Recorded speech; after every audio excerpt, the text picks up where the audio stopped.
मैं भारत का संविधान हूँ, लाल किले से बोल रहा हूँ। मेरा अंतर मन घायल है, दुख की गांठें खोल रहा हूँ। मैं शक्ति का अमर पर्व हूँ, आजादी का विजय पर्व हूँ। पहले राष्ट्रपति का गुण हूँ, बाबा भीमराव का मन हूँ। मैं बलिदानों का चंदन हूँ, कर्तव्यों का अभिनंदन हूँ। लोकतंत्र का मैं उद्बोधन हूँ, अधिकारों का संबोधन हूँ। मैं आचरणों का लेखा हूँ, कानूनी लक्ष्मण रेखा हूँ।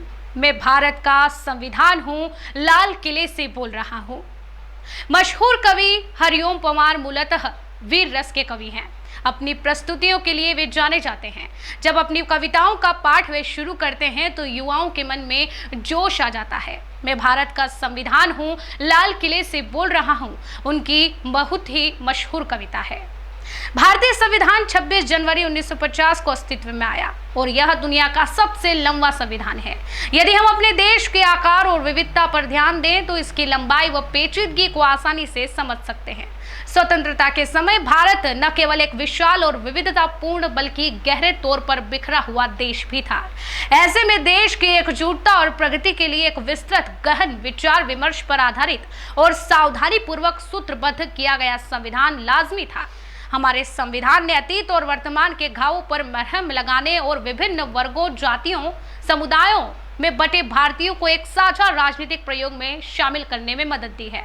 दूसरी ओर इस संविधान ने लंबे समय से चली आ रही ऊंच नीच और अधीनता को संस्कृति में लोकतांत्रिक संस्थानों को विकसित करने का भी प्रयास किया है। भारत के संविधान को दिसंबर 1946 से नवंबर 1950 के बीच सूत्रबद्ध किया गया।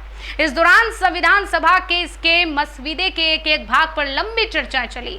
संविधान सभा के कुल 11 सत्र हुए, जिनमें 165 दिन बैठकें भी हुई। कई उप समितियां बनी जिन्होंने मसवीदों को सुधारने संवारने का काम किया। हम देख चुके हैं कि आजादी के बाद इस संविधान की क्या उपयोगिता और सार्थकता रही है।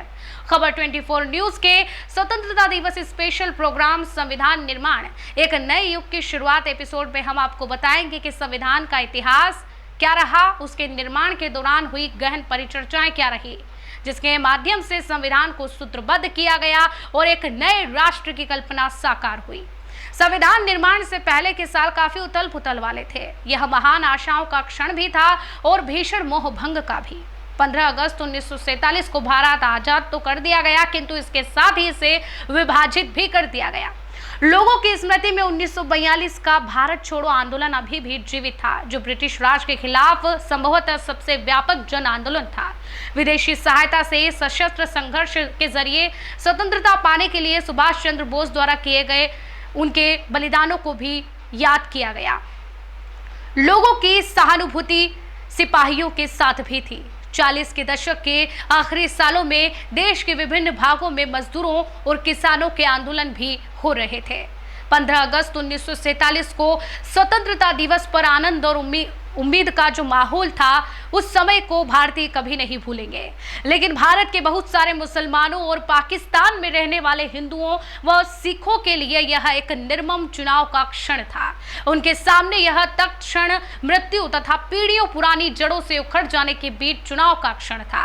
करोड़ों शरणार्थी यहाँ से वहां जा रहे थे, मुसलमान पूर्वी व पश्चिमी पाकिस्तान की तरफ, तो हिंदू और सिख पश्चिमी बंगाल व पूर्वी पंजाब की तरफ बढ़े जा रहे थे। उनमें से बहुत सारे तो कभी मंजिल तक पहुंचे ही नहीं, बीच रास्ते में ही मारे गए। नवजात राष्ट्र के सामने इतनी ही गंभीर एक और समस्या देशी रियासतों को लेकर थी। ब्रिटिश राज के दौरान उपमहाद्वीप का लगभग 1/3 भूभाग ऐसे नवाबों और रजवाड़ों के नियंत्रण में था जो ब्रिटिश ताज की अधीनता स्वीकार कर चुके थे।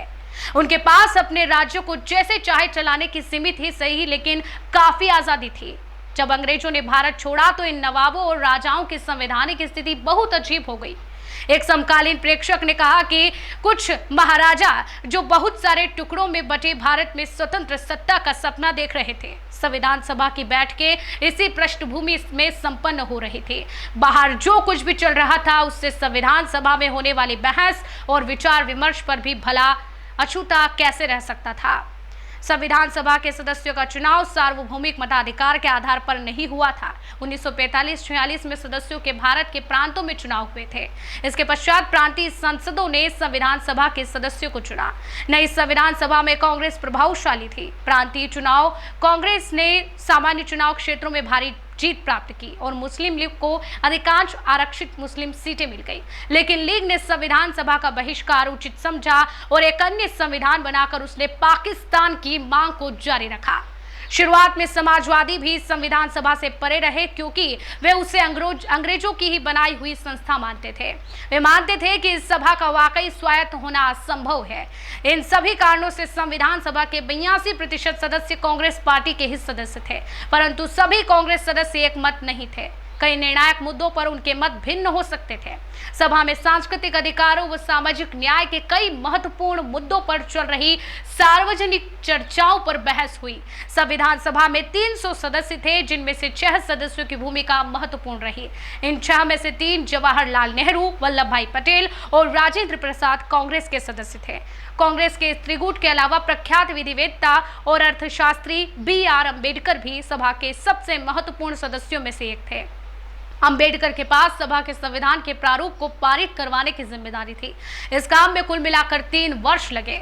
इस दौरान हुई चर्चाओं के मुद्रित रिकॉर्ड 11 भारी भरकम खंडों में प्रकाशित है। यह लंबी मगर दिलचस्प प्रक्रिया थी। संविधान सभा के सदस्यों ने अपने विविध दृष्टिकोण बड़ी सफाई से पेश किए थे। उनकी प्रस्तुतियों में हम भारत के भविष्य से जुड़े कई मुद्दों पर परस्पर विरोधी विचार देख सकते हैं, जैसे देश के भावी स्वरूप पर, भारतीय भाषाओं पर, राष्ट्र को कौन सी राजनीतिक व आर्थिक व्यवस्थाएं अपनानी चाहिए, नागरिकों के नैतिक मूल्य क्या होने चाहिए और क्या नहीं, इन सब प्रश्नों पर भी।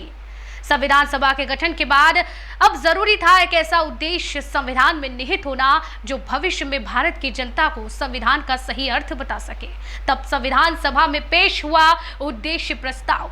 क्या था संविधान सभा के उद्देश्य प्रस्ताव में, क्या थी इसकी रूपरेखा और इसके मुख्य बिंदु, दिखाएंगे अब आपको इस संविधान निर्माण एक नए युग की शुरुआत की अगली कड़ी में।